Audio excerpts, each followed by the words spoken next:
Before anyone in that ballroom realized what was happening, one sentence was about to redraw the line between power and dignity.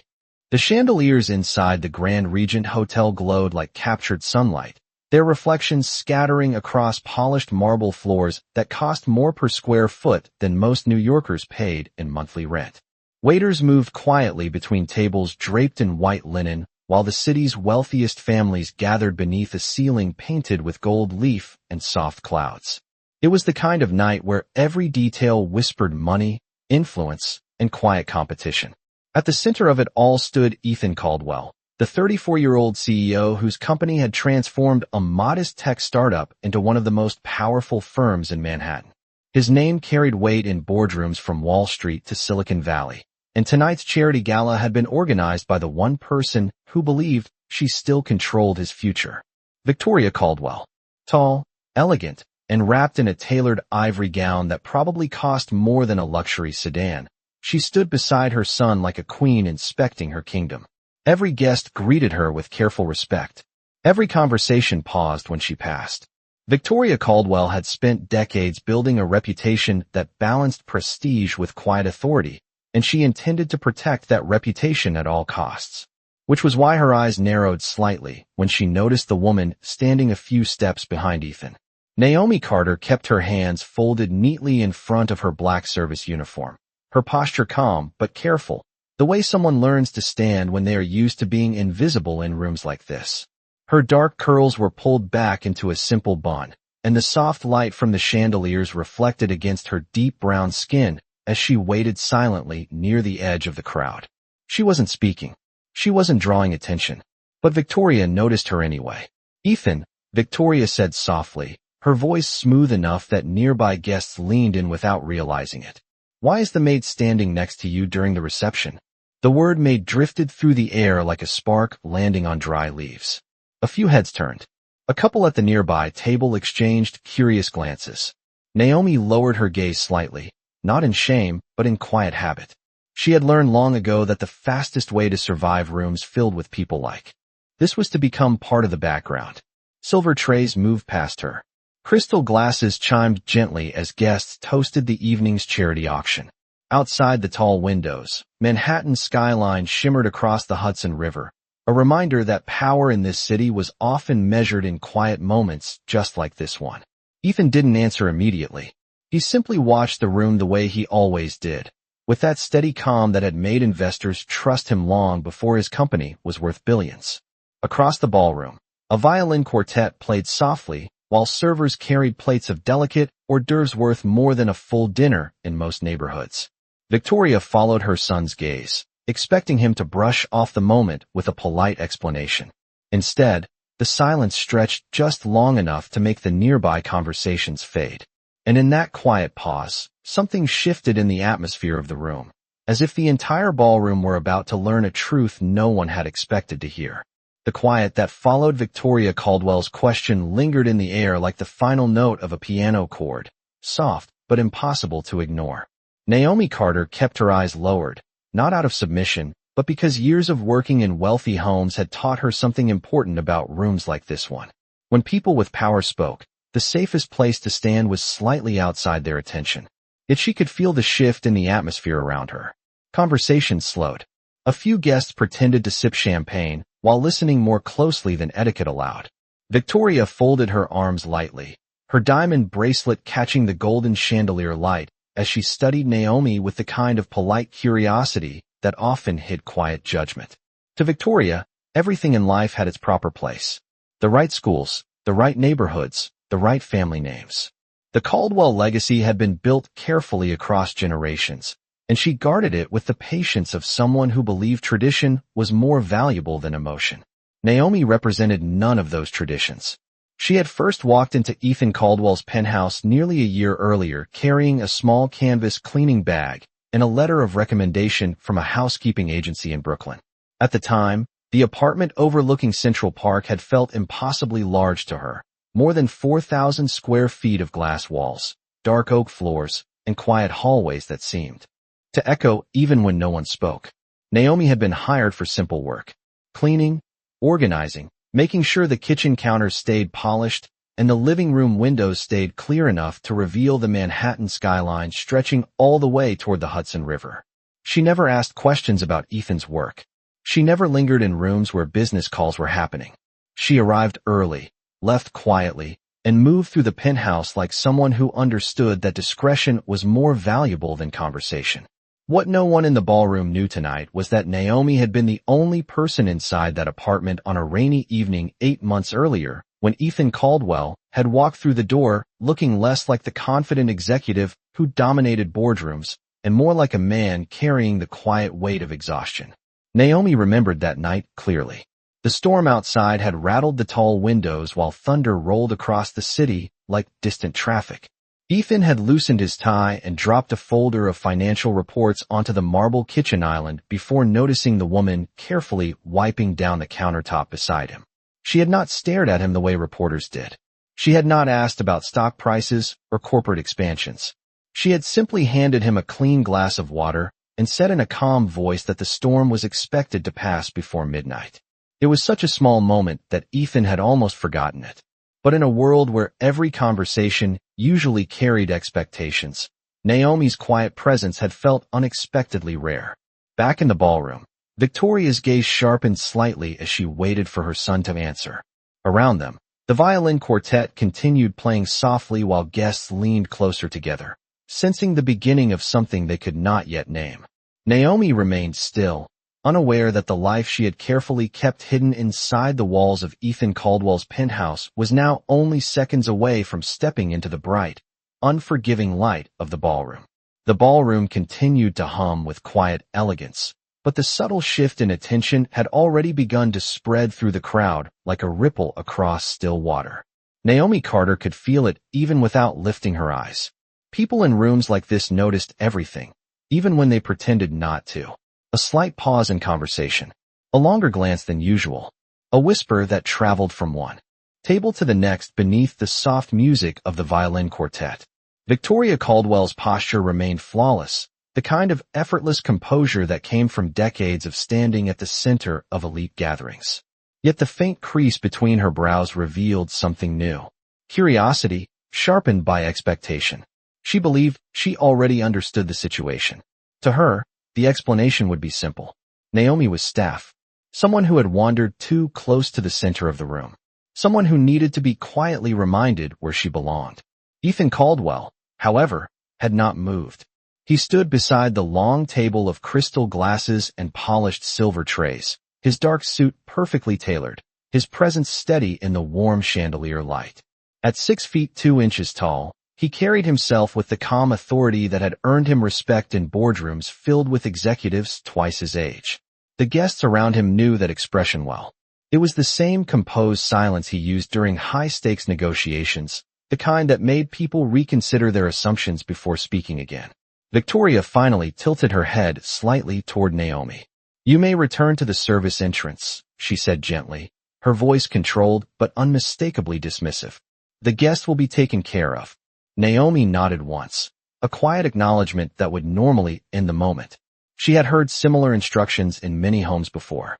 Polite words designed to move someone out of sight without creating discomfort. She turned slightly, preparing to step away from the center of the room. But Ethan spoke before she could take a single step. "Stay." The word was not loud. It did not carry anger or urgency. Yet it cut cleanly through the surrounding conversations, and several nearby guests instinctively fell silent again.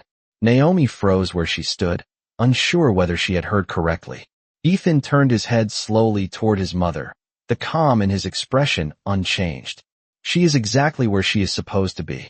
Victoria's smile returned, though it looked thinner now, like a carefully maintained mask. "Ethan," she said quietly, lowering her voice just enough to suggest patience rather than disagreement. "This is a formal reception. The board members from Boston and San Francisco are here tonight. Appearances matter." Around them, the guests pretended to admire the auction display across the room, but their attention was unmistakably fixed on the exchange. The Caldwell family was not known for public disagreements, especially not in front of investors and social leaders. Ethan's gaze moved briefly toward Naomi. For the first time since Victoria had spoken, Naomi lifted her eyes slightly. The moment lasted only a second, but something passed between them that the surrounding crowd could not quite understand. Recognition, quiet certainty, a history that had never been shared beyond the walls of a penthouse overlooking Central Park. Ethan looked back at his mother, his voice still calm when he answered. Appearances do matter, he said. That is exactly why she is standing here tonight. The violin quartet continued playing, but now the melody sounded distant beneath the growing silence of a room waiting to understand what Ethan Caldwell meant. The silence inside the ballroom deepened after Ethan Caldwell's last words, the kind of silence that made every small sound suddenly noticeable. The faint clink of crystal glasses, the soft glide of a waiter's shoes across polished marble. Even the quiet turning of heads as guests pretended not to watch what was clearly becoming the most important moment of the evening. Victoria Caldwell held her posture perfectly straight, but her eyes had grown sharper now, studying her son with a mixture of disbelief and controlled patience. For most of Ethan's life, that expression alone had been enough to guide his decisions. Victoria had raised him inside a world where legacy mattered more than emotion, and reputation was built through careful choices. Every school he attended, every business partner he trusted, every public appearance he made had been considered part of the Caldwell name. And tonight, in a room filled with investors, board members, and families who had known the Caldwells for generations, she believed she was watching her son step dangerously close to embarrassing that name. Ethan, she said quietly, lowering her voice so that it sounded calm even though the tension beneath it was clear. You are hosting people who helped build your company. They deserve professionalism. A few guests nodded subtly, as if they understood exactly what she meant. Naomi Carter remained where she stood beside the long table, the soft gold light from the chandeliers reflecting against the dark wood panels along the ballroom walls. She was aware of every pair of eyes in the room, aware that she did not belong to the world of custom-tailored suits and private investment funds. The uniform she wore was simple, the kind designed to blend quietly into the background of luxury spaces. For nearly a year that had been her role inside Ethan Caldwell's penthouse as well. Invisible, reliable, respectful. But Ethan had not stepped away from her side. Instead, he reached for one of the untouched glasses of water resting on the silver tray beside him and took a slow sip, his movements unhurried in a way that only made the tension in the room grow stronger. When he set the glass back down, he looked directly at his mother. Professionalism is exactly what you are seeing, he replied evenly. Victoria's smile tightened slightly. Then perhaps you should explain why your housekeeper is standing beside you during a reception meant for executives and partners. The word housekeeper carried just enough emphasis to remind everyone listening that Naomi Carter did not share their social status. A quiet murmur traveled through the nearby tables. Someone whispered a question to a colleague.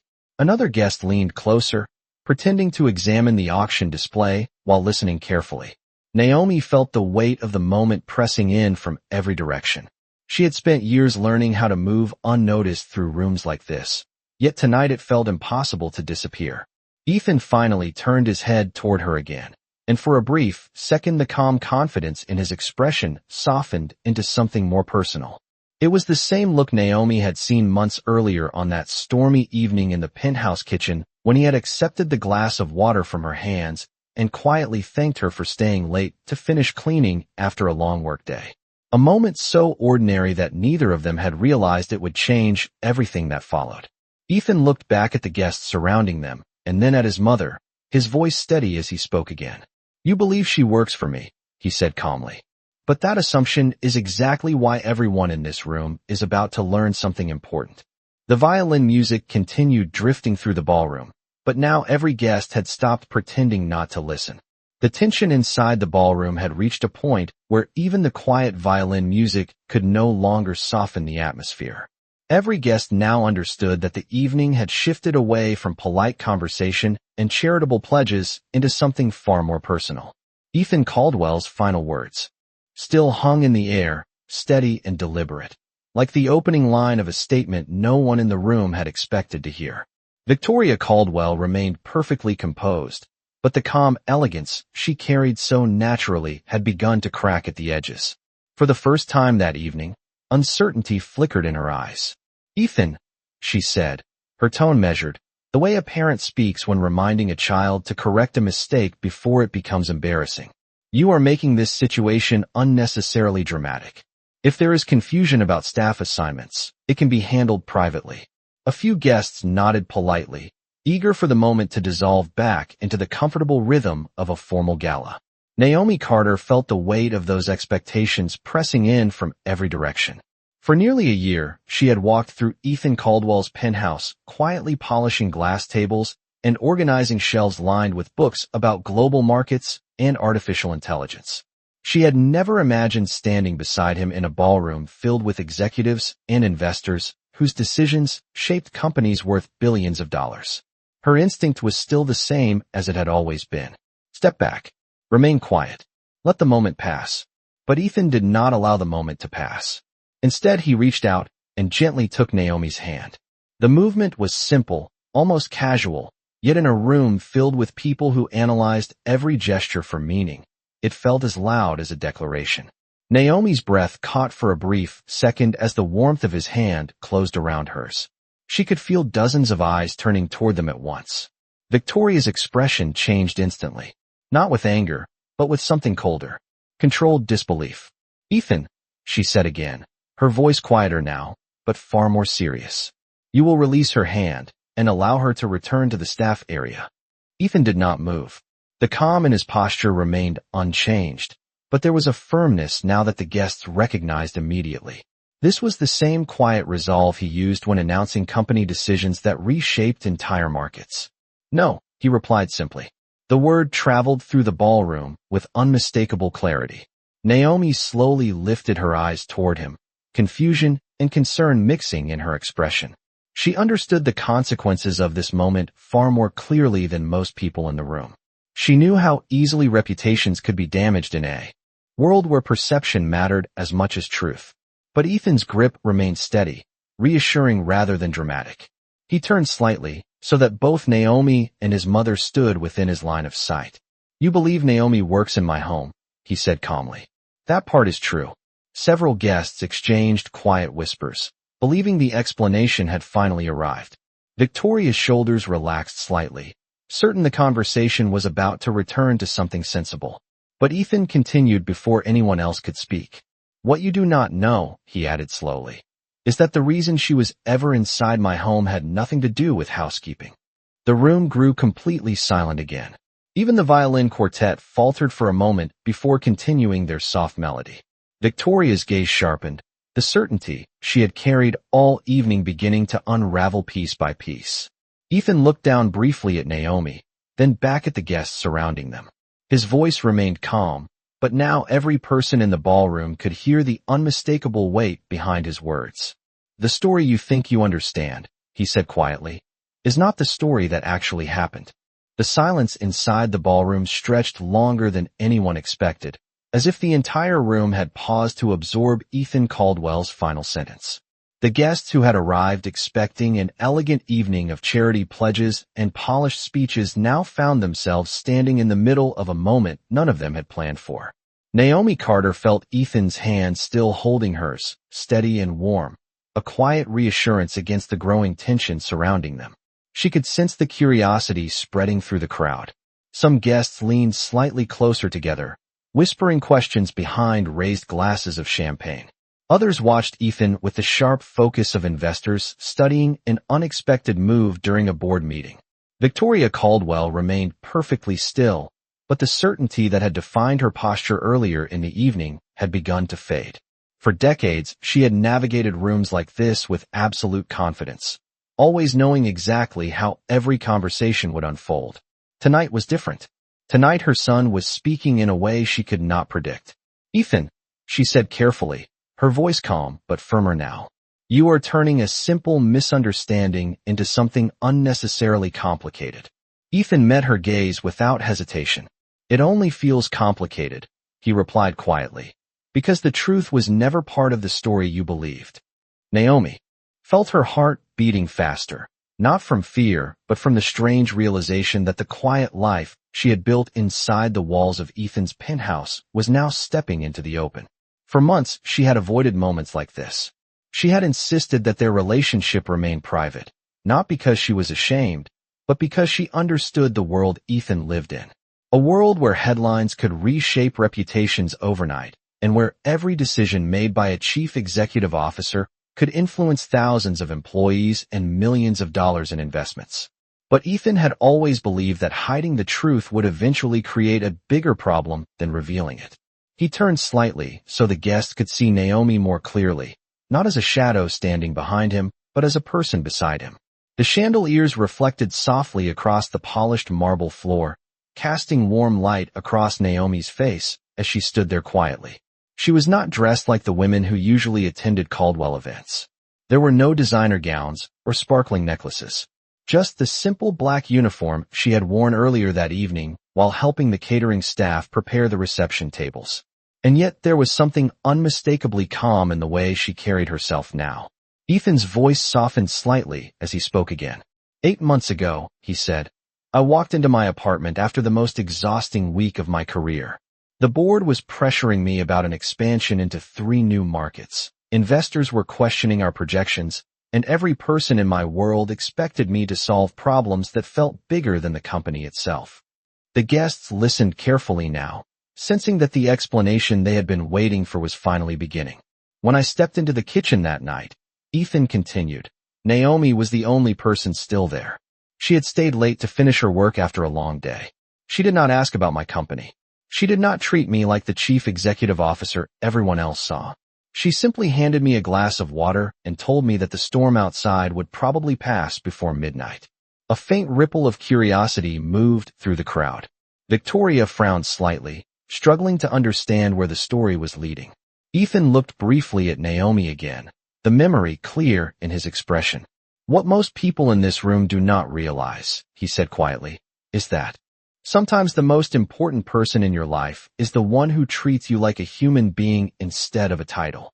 The guests remained silent, realizing that the truth Ethan was about to reveal had already begun long before tonight's reception ever started. The ballroom remained completely still after Ethan Caldwell's explanation, as though every person present understood that the story unfolding in front of them was only beginning. Naomi Carter felt the weight of the room's attention more clearly than ever now. Yet Ethan's hand around hers had not loosened. It was steady, confident, and calm in a way that made the growing whispers across the ballroom seem distant. Victoria Caldwell studied her son with narrowed eyes, her expression no longer composed with quiet certainty, but sharpened with disbelief. For decades, she had believed she understood every major decision Ethan would make. She had guided his education, introduced him to the right social circles, and expected that one day he would marry someone from the same carefully cultivated world. A woman whose last name would strengthen the Caldwell legacy and whose presence would look natural beside him at events exactly like this one.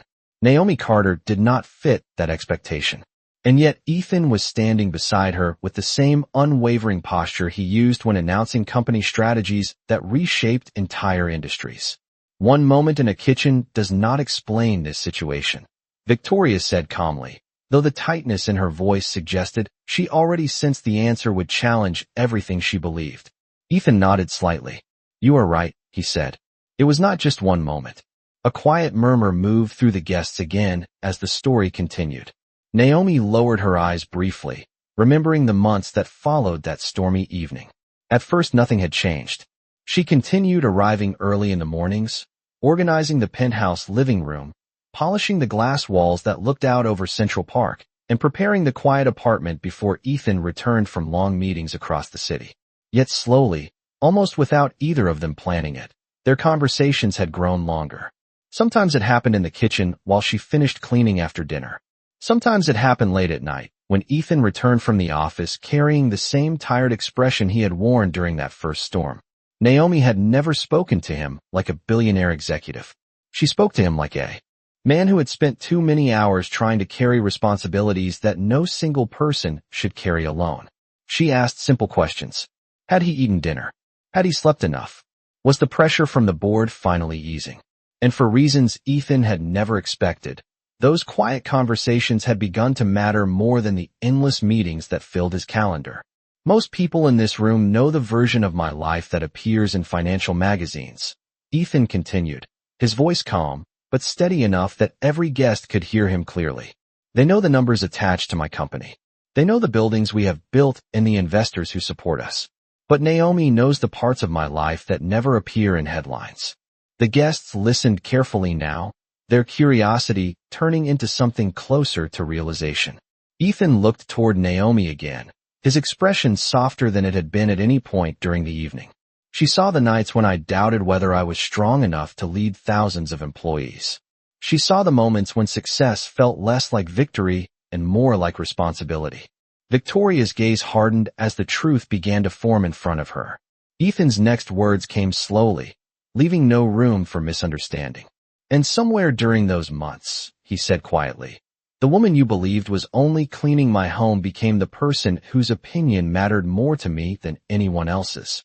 The ballroom remained silent, every guest now realizing that the story unfolding in front of them was no longer about a misunderstanding between employer and employee. The silence inside the ballroom deepened once again after Ethan Caldwell's last words, and now the curiosity among the guests had shifted into something far stronger. Realization was beginning to spread through the room like a slow sunrise. Naomi Carter could feel it in the way people were watching them now, not with quiet dismissal, but with genuine attention.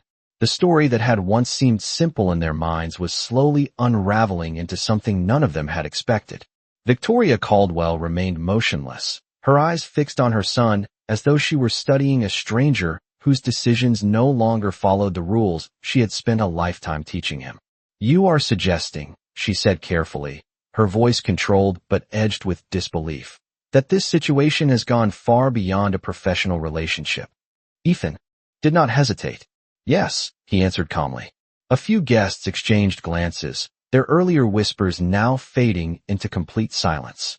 Naomi felt a mixture of warmth and nervousness rising inside her chest. She had known this moment might come one day, yet standing in the center of a ballroom filled with powerful strangers made the truth feel heavier than she had imagined. Ethan continued speaking, his voice steady and unhurried. There was a night last winter when the city was buried under 12 inches of snow. Most of Manhattan had shut down. Offices closed early and the streets around Central Park were nearly empty. The guests listened closely, drawn into the quiet rhythm of his story. That night, Ethan said, I stayed at the office until nearly 10 o'clock trying to resolve a financial decision that could have affected thousands of employees across our company.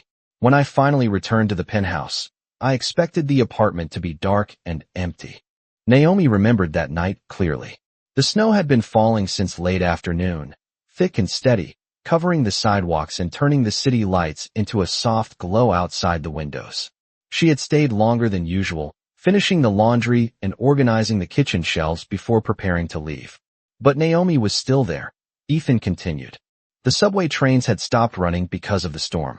She had no safe way to travel back to Brooklyn. Several guests nodded slightly, picturing the winter storms that sometimes brought New York to a standstill. Ethan's voice softened just a little. Instead of leaving her to figure out how to get home in the middle of the night, I asked her to stay in the guest room until morning. Naomi lowered her gaze again, remembering how hesitant she had felt accepting that offer. She had worried about crossing a line that people in rooms like this often judged harshly. Yet Ethan had treated the moment with quiet respect, explaining that the city would clear the streets by sunrise, and that safety mattered more than appearances. Ethan looked briefly toward Naomi before turning back to the crowd. We ended up talking for hours that night, he said. Not about business, not about investments, but about life. The room remained completely still. That conversation changed something neither of us expected. Ethan continued slowly. Because the woman standing beside me tonight is not just someone who helped maintain my home. Victoria's expression tightened again, as though she already sensed what the next words might reveal. Ethan's voice remained calm as he finished the thought. She became the person who understood my life better than anyone else ever had. The ballroom held its breath, waiting for the truth that was now only one step away from being spoken aloud. The quiet inside the ballroom had become so complete that even the soft hum of the city beyond the tall windows felt distant. Outside, the lights of Manhattan stretched across the Hudson River, but inside the Grand Regent Hotel, every person in the room remained focused on the two figures standing beneath the golden chandeliers. Naomi Carter could feel the warmth of Ethan Caldwell's hand still holding hers, steady and unwavering. The moment felt unreal, as though the life she had carefully kept private for months had suddenly stepped into the brightest spotlight imaginable.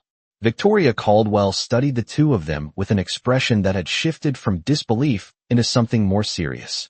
She was not a woman easily surprised, and yet tonight every expectation she had carried into the ballroom was slowly dissolving. "You are speaking about emotional support," she said after a moment, her tone measured but skeptical. "That does not explain why you are presenting her as though she belongs at your side in a room like this." A few guests nodded quietly, sensing that Victoria had voiced the question lingering in many of their minds. Ethan did not release Naomi's hand. Instead, he stepped slightly closer to her, the movement subtle but unmistakably protective. "The reason she belongs here," he said calmly, "is because she has been beside me long before tonight." Naomi felt her heart tighten gently at those words. She had tried many times to convince Ethan that revealing their relationship publicly would create complications neither of them needed. Yet he had always answered the same way. A life built on secrecy was not a life he wanted to live. Ethan turned slightly toward the guests gathered around them, his voice remaining steady. 3 months after that snowstorm, he continued, our conversations had become part of my daily routine. I would return from the office expecting a quiet apartment, and instead I would find Naomi finishing the last details of her work in the kitchen. Naomi remembered those evenings clearly. Sometimes, Ethan would sit at the marble counter while she washed the last dishes, asking simple questions about her day. She told him about her grandmother who had raised her in Brooklyn, about the community center where she volunteered on weekends, about the small neighborhood where everyone knew each other's names. Ethan had listened in a way few people ever had, not as a billionaire executive hearing a story from someone in a different world, but as a man discovering a life that felt refreshingly genuine.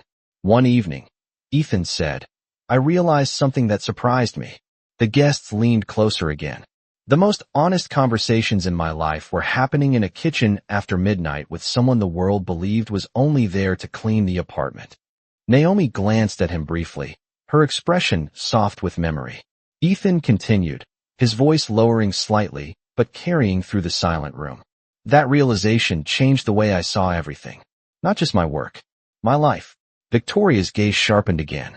And you expect us to believe that this personal connection led to something more significant? She asked carefully. Ethan nodded once, the calm confidence returning fully to his voice. Yes, he said. Because eventually the woman you assumed was only an employee became the person I trusted enough to share every part of my life. The room remained silent, sensing that the truth everyone had been waiting for was now only moments away. The stillness in the ballroom had grown so complete that it felt as though the entire evening had been paused in a single moment. Naomi Carter stood beside Ethan Caldwell, her hand still held gently in his, aware that every person in the room was now waiting for the truth that had been slowly unfolding piece by piece. The golden light from the chandeliers reflected across the polished marble floor, casting long shadows beneath the elegant tables where glasses of untouched champagne rested quietly. Victoria Caldwell studied the two of them with a gaze that had lost none of its sharpness. For decades, she had believed she understood the shape of her son's future. The Caldwell name had always carried expectations. Marriage was not simply a matter of affection. It was an alliance, a partnership that strengthened reputation and influence. Naomi Carter represented none of those carefully planned expectations. You are describing trust, Victoria said at last, her voice calm but edged with disbelief. But trust does not place someone in this position beside you tonight. Ethan listened without interrupting. His calm expression had not changed since the moment he began telling the story, yet there was something unshakable in his posture now, a quiet certainty that made it clear the explanation was reaching its final truth. Naomi felt her heartbeat quicken as she sensed what he was about to say. They had spoken about this moment many times during the past several months. She had always worried that revealing their relationship publicly would create judgment neither of them needed. Yet Ethan had always answered with the same quiet conviction. The truth deserved daylight. Ethan turned slightly toward the guests surrounding them, allowing his voice to carry clearly across the silent ballroom. About 4 months ago, he said slowly, I asked Naomi a question that changed both of our lives.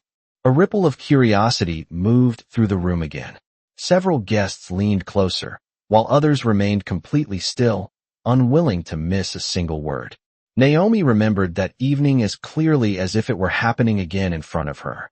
The penthouse had been quiet, the city lights glowing softly beyond the floor-to-ceiling windows overlooking Central Park.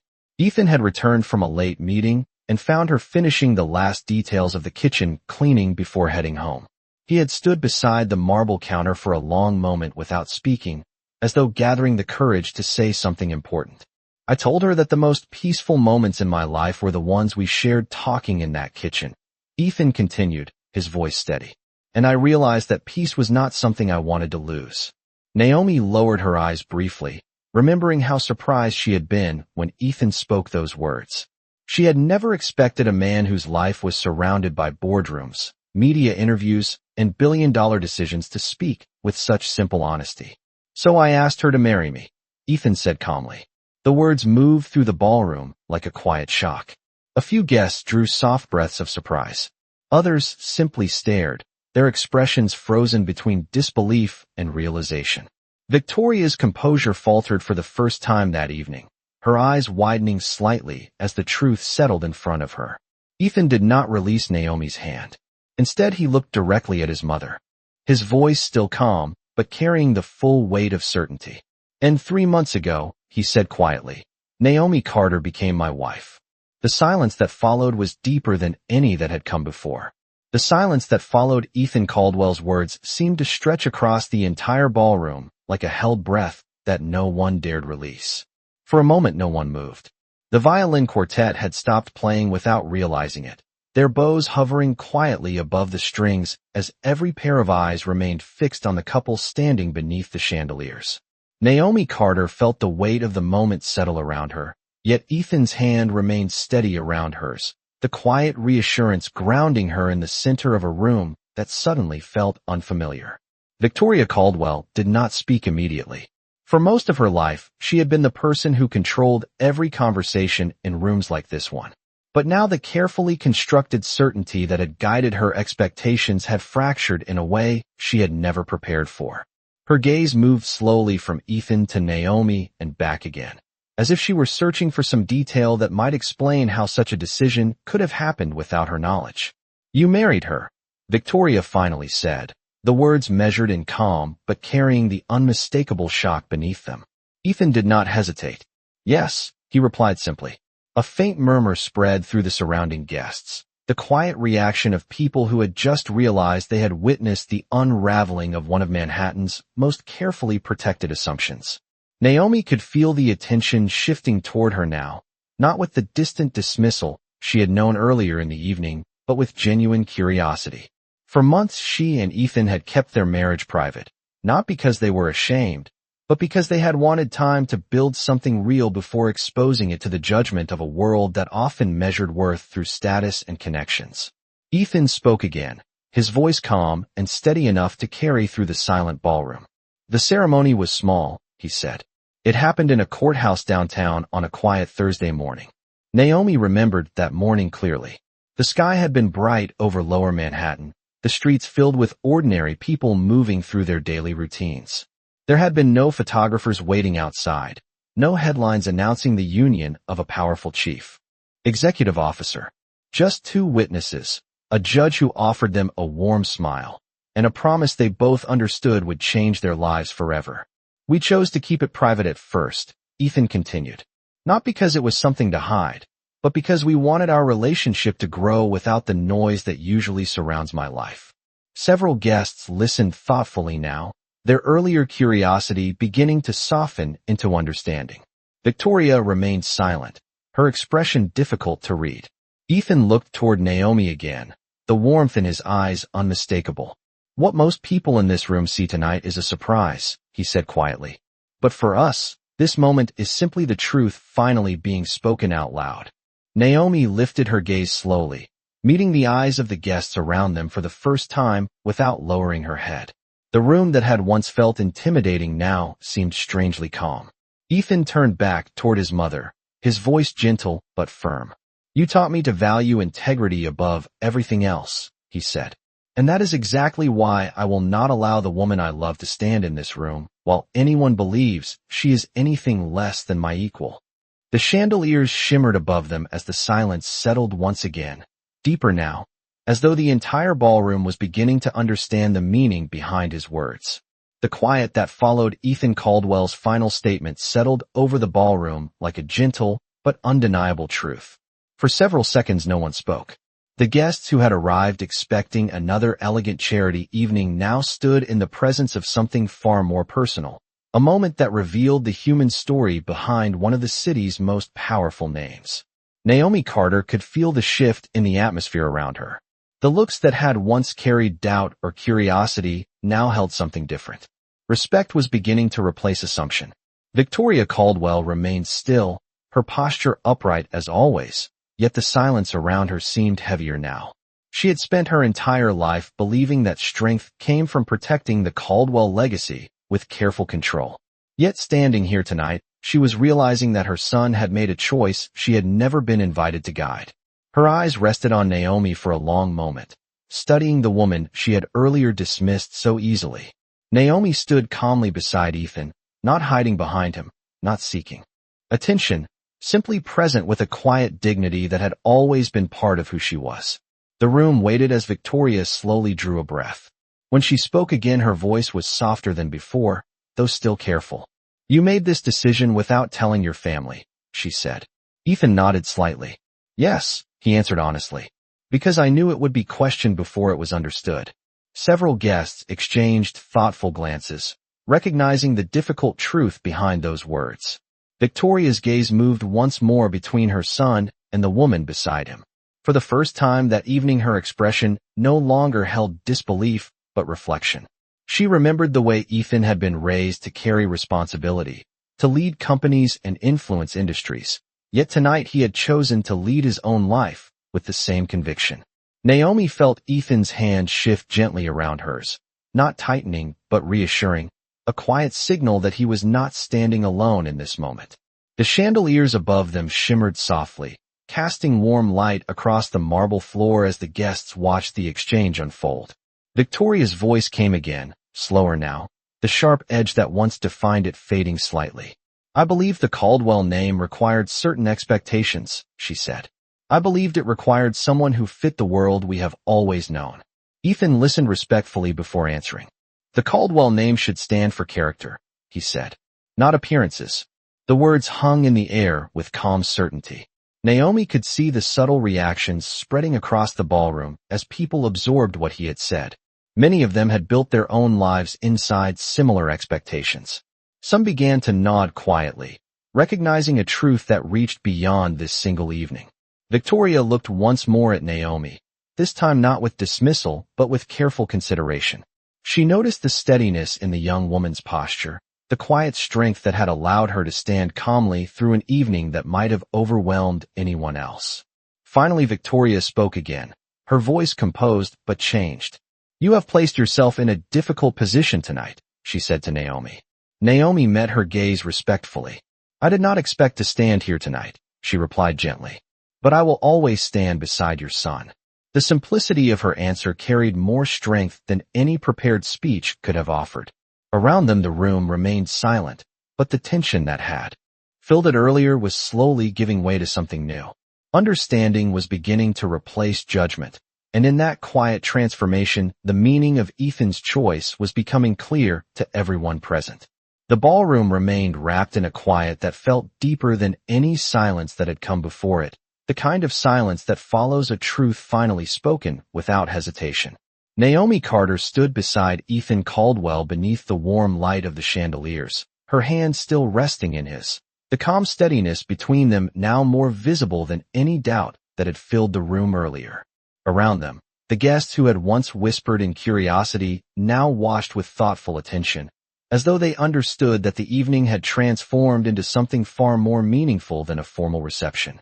Victoria Caldwell remained still for a long moment after Naomi's answer. The elegance in her posture had never disappeared, but something within her expression had changed.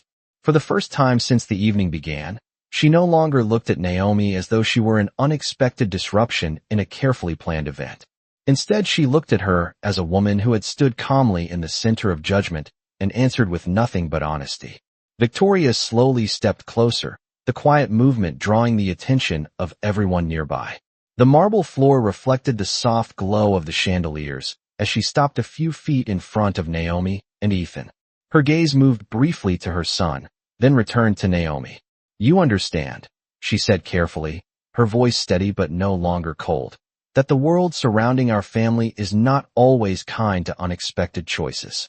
Naomi met her gaze respectfully. "Yes," she replied gently.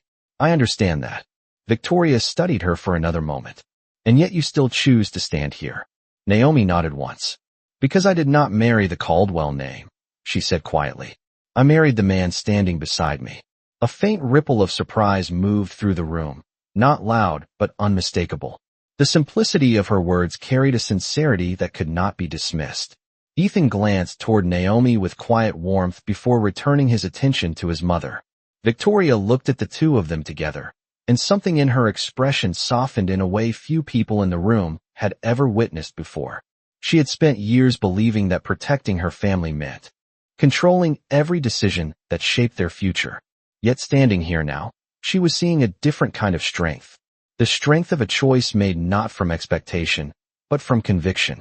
After a moment she spoke again, her voice composed but reflective. "The Caldwell family has always valued resilience," she said. "It appears my son has chosen someone who understands that value well." The words were not dramatic, yet they carried the quiet weight of acceptance. Naomi felt Ethan's hand shift gently around hers as the tension that had filled the ballroom throughout the evening slowly dissolved.